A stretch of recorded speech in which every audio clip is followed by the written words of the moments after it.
Okay, hello students. So, let us continue our discussion on use of Raman spectroscopy in biopharma industry.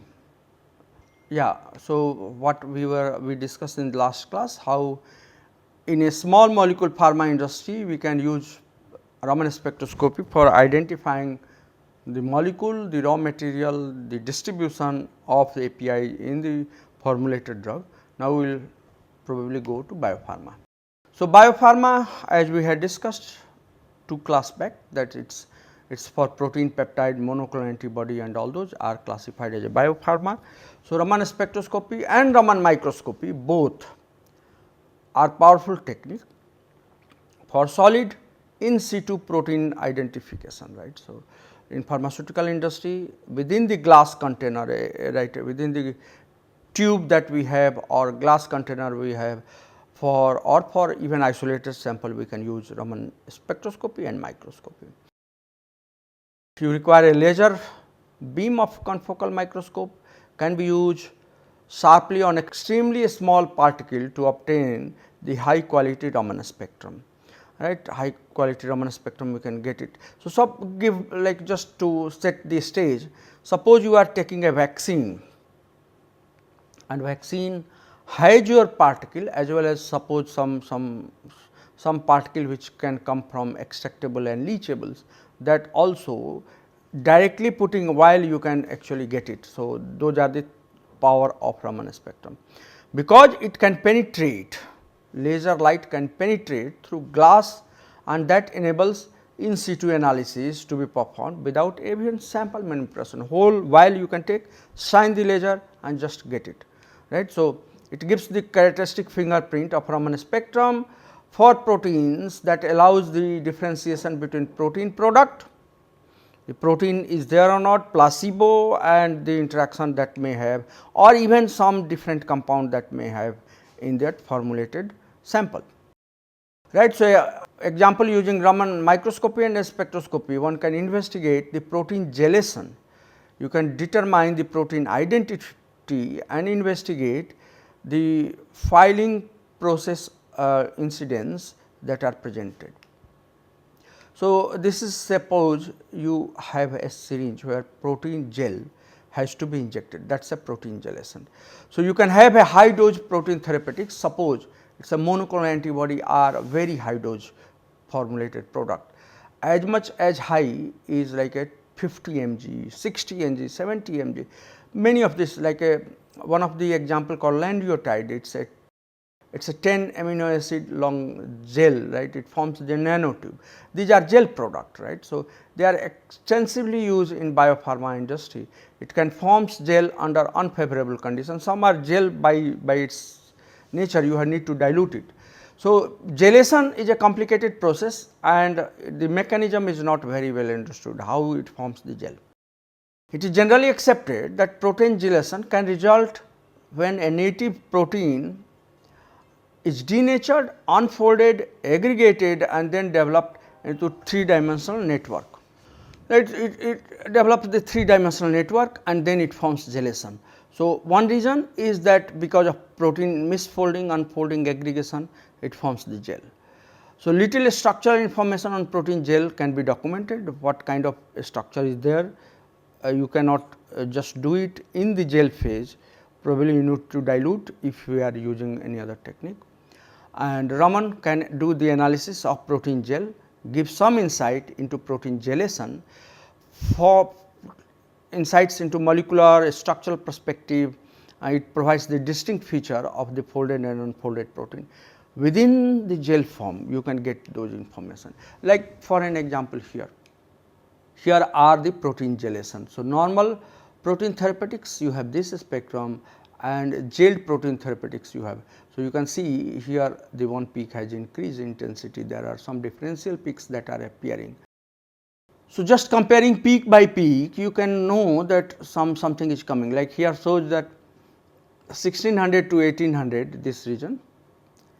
It provides the information on the secondary structural elements, protein backbone plus conformation, and the species aromatic amino acid seems to be changing here. Look at this peak, it is changing, here it is changing. So, all those wherever change is happening, you can find it out, the peak that are there here in the good form and in the gel form what has changed, right. So, here again frequency region above 2000 here.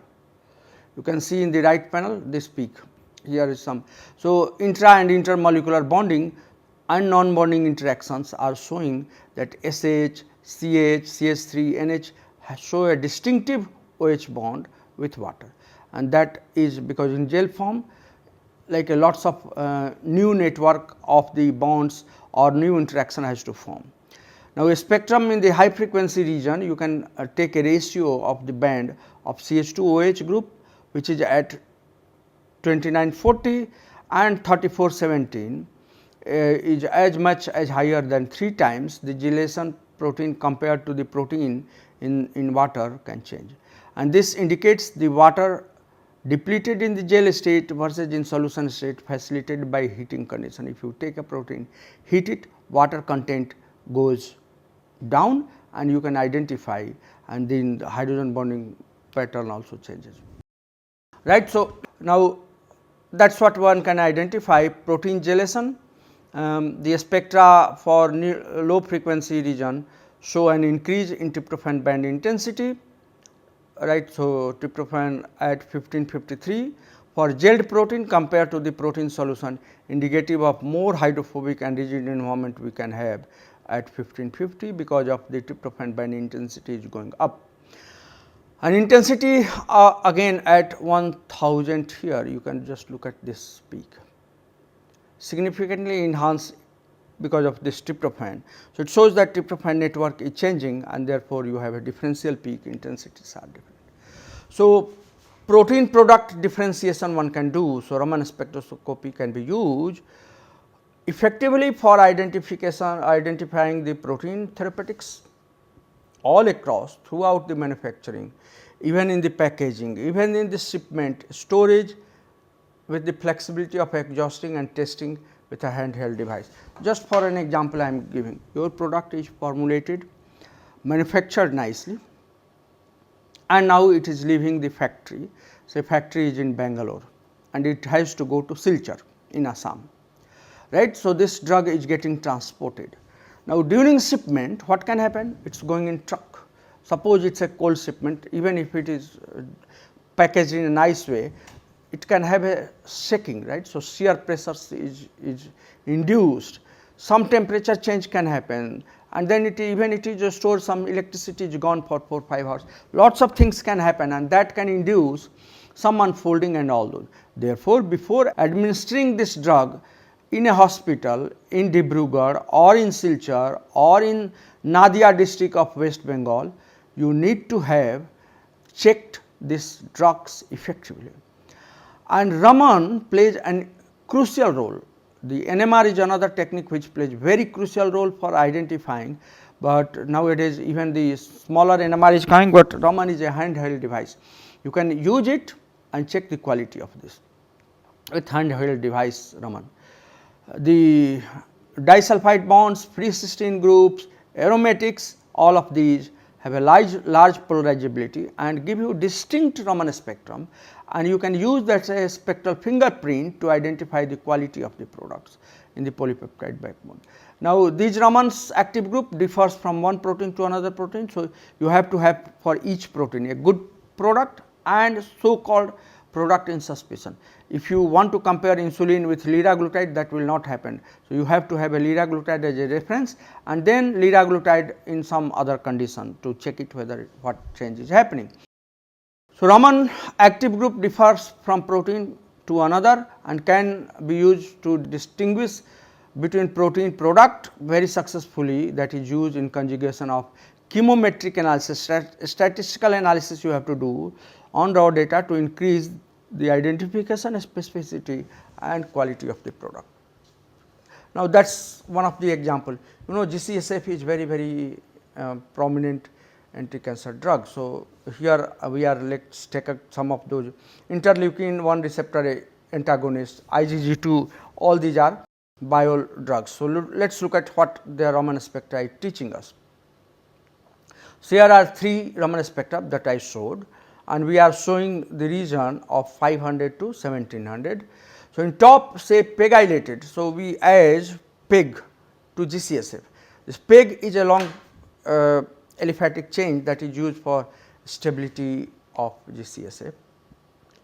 So, here it is a predominant alpha helix conformation with a sharp well resolved amide 1 peak that gives around 1665.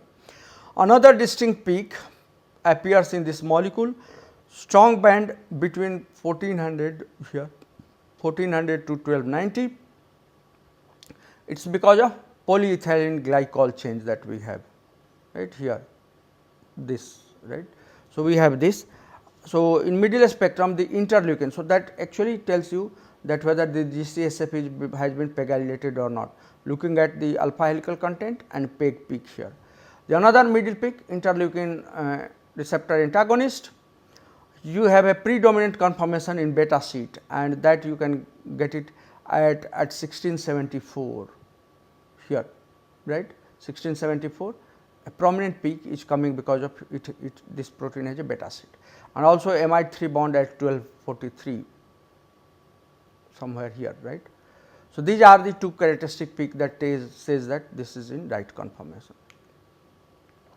Another one, the Raman spectra of PEG GCSF, and interleukin has a very weak band in 15 to 17 here.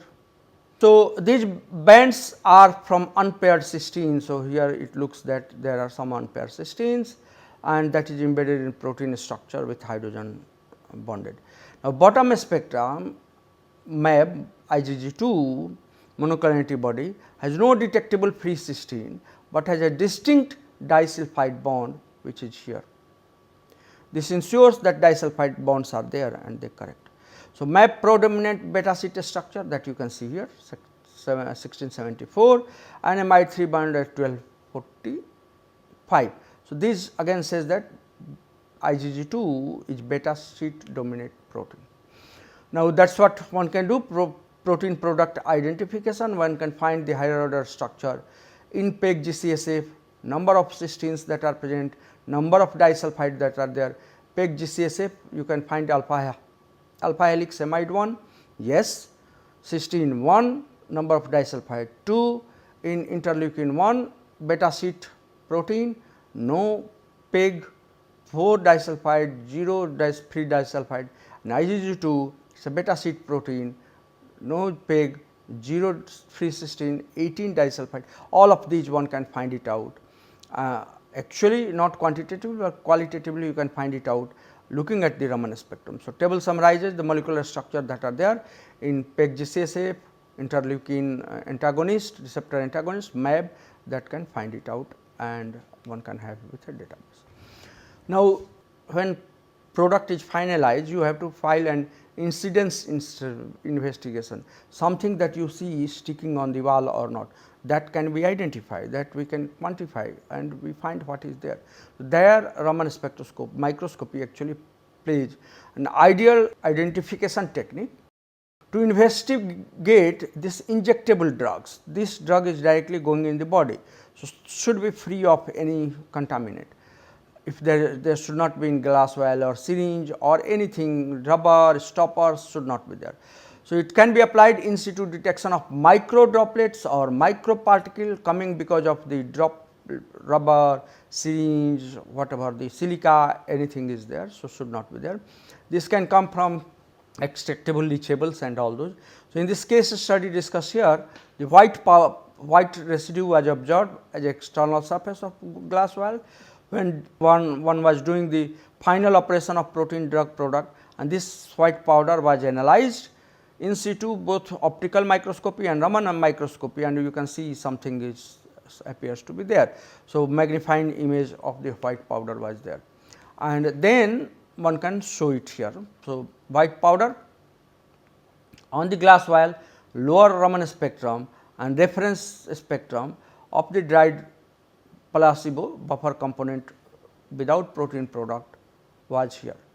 So, what you look at carefully, so what we can see, it's matching very well, right. So, band frequency, all the peaks are matching, intensity except a few minor peaks that you see here, these are the minor peaks that are there, right. So, how white powder residue are due to cosmetic imperfection in the glass vial detected by CCD monitor of the Raman spectrum. So, this composition comparison of Raman data confirms that white powder is dried placebo, and it just there during the filing process you can identify, nothing to worry because it is just coming from the placebo. So, this evidence brought quick closure on this investigation at manufacturing facility. So, manufacturers can just look at this and identify that nothing serious about it, just placebo which is drying out or something. So, what we can understand from this, Raman spectroscopy is useful technique for protein formulation analysis, investigating the biopharma manufacturing incidents. Do not think that every time it is a placebo, something else can be sticking here, right. I am just assuming. So, suppose a particle from rubber stoppers, closure container system or something from syringe has come during the manufacturing process, that is there, Raman can identify easily that it is there, right. So, in particular well suited for in situ solid state analysis, glass vial container, everything can be done. Fingerprint measures of Raman spectrum shows that protein can be identified, their structure can be identified, in the gelation state you can find it out, and you can have a highly sensitive Raman instrument to characterize the protein solution at concentration as low as 1 mg per ml, and which is on par with any spectroscopic technique like CD, fluorescence, FTIR and all those. However, Raman microscopy can provide the unique information on the protein on the glass surface through surface enhancement Raman SERS using gold nanoparticle. Limit of Raman spectroscopy is the sensitivity in the instrument, especially when quantity of sample is limited, right. For lyophilized protein pharmaceutical, it is difficult and time consuming to obtain characteristic of protein. Raman, due to masking of Raman spectrum of the excipients, if excipient is too high, your protein does not show some signal. So, you need to invoke in those cases some orthogonal techniques. So, there are many advancement that is needed in Raman spectroscopy to elevate these shortcomings and provide more application in protein therapeutics. Many times your bigger peaks crowd the smaller peaks, and typically protein pharmaceuticals are in buffer. So, sometimes it can be a problem. Now, how can you use Raman in clinical application? So, as we know, Raman is a label free, non-destructive and a rapid optical technique for clinical setting. You can use for diagnosis, monitoring in oncology, neurodegenerative diseases and dermatology. One can analyze actually many molecular vibration. I just introductory lecture I said that many things in oncology was detected from the tissue, from the body fluid like a blood, urine, and that enables Raman in a real time diagnosis and also prognostics test. So, you can use in neurodegenerative for early detection such as Alzheimer's disease, Parkinson's disease directly from blood, serum or saliva or cerebral spinal fluid. You can monitor therapeutics like how drug is going. So, quantify the drug concentration in the blood for personalized dosing and monitoring the drug efficacy that is happening, like for immunosuppressant or anti-malarial drug, how much it is flowing in the body fluid you can identify. You can do for cardiovascular and metabolic disease like arteriosclerosis, analyze the composition of the plaque that is there in arteries, and also monitor the diabetes by screening the glucose or in the urine or blood, and you can learn using Raman spectrum. You can use this Raman in cancer diagnostic. So, one can grade of the cancer can be used, including like a gastric, breast cancer, prostate cancer, ovarian cancer, pancreatic cancer. You can distinguish between malignancy and normal cell. In vivo tissue diagnosis, you can do that by enabling real time label free assessment of tissue by surgery and helping to determine the tumor margins. And one can use the body fluids like blood, serum, urine, anything to detect Alzheimer's, Parkinson's and other infectious disease. In dermatology, it is a non-invasive method for screening the skin cancer or any other cancer condition. And microbiology, it can enables the high resolution of single bacterial cell you can identify using the. And advanced version of Raman called SCRS, briefly I mentioned, it provides the ultra sensitive detection of molecules such as exosome, circulating tumor, the DNA in the circulating DNA, body fluids and early diagnosis for cancer and so on and so forth. So, there are other clinical application of Raman like a surface enhanced Raman spectroscopy for metallic nanostructure. It can amplify the weak signal and enhance detection as a trace level biomarker. SRS and CARS stimulated and coherent anti-stalk peaks, one can use it, and fiber optics based probe you can take it for endoscopy, laparoscopy and many other biopsy, even needle biopsy you can do and detect Raman at the site. So, these are some of the greater example of Raman. So, what we can conclude that Raman is a level free, non-destructive analytical technique that provides the unique biochemical fingerprint in the biopharma, even in the blood, urine and all those. In a clinical or industrial application, it has a high specificity. You require minimal sample preparation and compatibility with the aqueous environment. You can use Raman in the manufacturing as a PAT, process analytical technology, and that ensures the drug quality and consistency all the way from the beginning. It is a first choice for PAT in bioprocessing because it can monitor the complex biological reactors without damaging any cell or interrupting the process. Just as it is happening, Raman is sitting there and watching everything and reporting to you how it is going. So, Raman can be used as a diagnostic or surgical tool to differentiate healthy tissue from diseased tissue. And Raman is a versatile, non-destructive fingerprinting tool to identify molecular structure.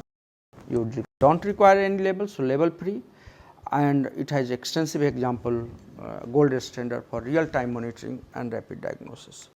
Right. So, that is all from this Raman spectroscopy.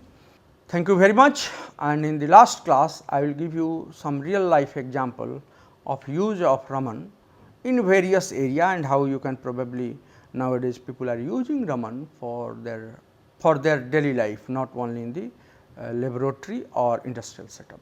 So, thank you very much and look forward to have in the last lecture.